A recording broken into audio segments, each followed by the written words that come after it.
بسم اللہ الرحمن الرحیم۔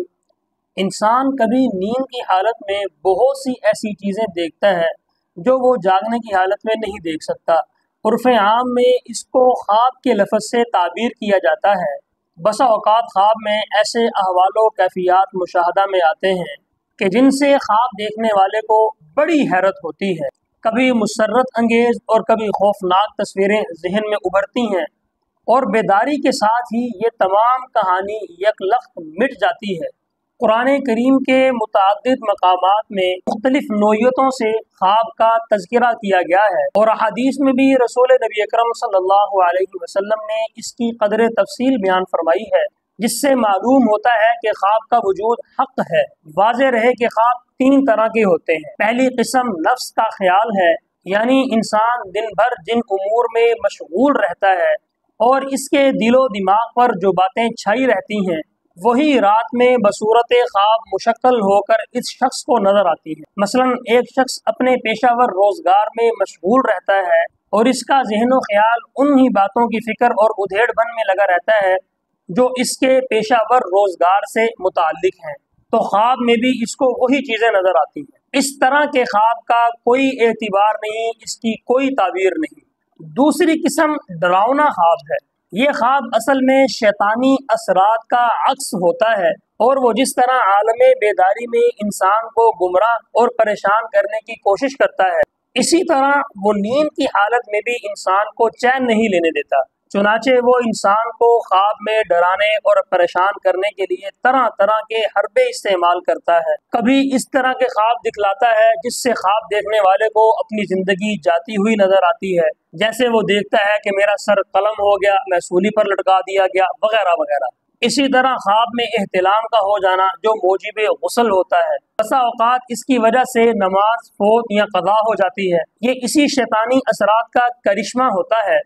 پہلی قسم کی طرح خواب کی یہ دوسری قسم بھی بے اعتبار اور ناقابل تعبیر ہوتی ہے، اور اس طرح کے ڈراؤنے اور برے خواب سے حفاظت کے لیے حدیث شریف میں اس دعا کی ہدایت دی گئی ہے: اعوذ بکلمات اللہ التامات من غضبہ وعقابہ ومن شر عبادہ ومن ہمزات الشیاطین وان یحضرون۔ اگر یہ دعا نہیں آتی تو ولا حول ولا قوت الا باللہ العلی العظیم اس کو پڑھ لیا کریں۔ خواب کی تیسری قسم وہ ہے جس کو من جانب اللہ بشارت کہا گیا ہے۔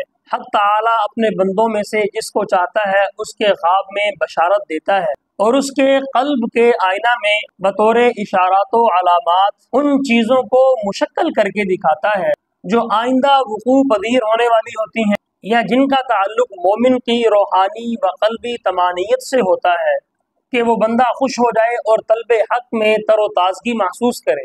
خواب کی یہی وہ قسم ہے جو تعبیر کے لائق اور قابل تعبیر ہے، اور جس کی فضیلت و تعریف حدیث شریف میں بھی بیان کی گئی ہے کہ اچھا خواب اللہ رب العزت کی طرف سے بشارت اور خوشخبری ہوتی ہے کہ وہ بندہ خوش ہو جائے، اور اس کا وہ خواب اللہ تعالیٰ کے ساتھ حسن سلوک اور شکر خداوندی میں اضافے کا موجب بنے۔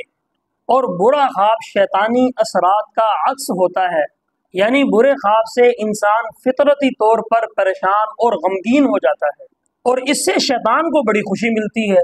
اسی لیے جناب نبی اکرم صلی اللہ علیہ وسلم نے ارشاد فرمایا ہے کہ جو شخص برا اور ناپسندیدہ خواب دیکھے اسے چاہیے کہ وہ اپنی بائیں طرف 3 دفعہ تھتکار دے اور 3 دفعہ شیطان سے اللہ کی پناہ مانگے، اور جس کروٹ پر وہ پہلے سویا ہوا تھا وہ اس کروٹ کو تبدیل کر لے۔ اور دوسری حدیث میں یہ بھی ہے کہ جب کوئی شخص اس طرح کا برا خواب دیکھے تو اس کی طرف توجہ نہ دے اور نہ ہی کسی دوست یا دشمن کے سامنے اس خواب کو بیان کرے۔ ایسا خواب کسی دوست یا دشمن کے سامنے بیان نہ کرنے کی حکمت یہ ہے کہ سننے والا خواب کی ظاہری حالت کے پیش نظر جب خراب تعبیر دے گا تو اس کی وجہ سے دل و دماغ میں مختلف قسم کے اندیشے اور وسوسے پیدا ہوں گے، جن سے وہ شخص پریشان ہوگا اور خواہ مخواہ اس کا سکون متاثر ہوگا۔ اور اسی کے ساتھ یہ بھی ممکن ہے کہ سننے والے نے جس خراب تعبیر کی طرف نشاندہی کی ہے وہ واقع بھی ہو جائے۔ اس لیے کہ خواب کے وقوع پذیر ہونے میں خواب کو ایک خاص تاثیر حاصل ہے کہ خواب سننے والا جو تعبیر دیتا ہے اللہ جل شانہ کے حکم سے ویسا ہی وقوع پذیر ہو جاتا ہے۔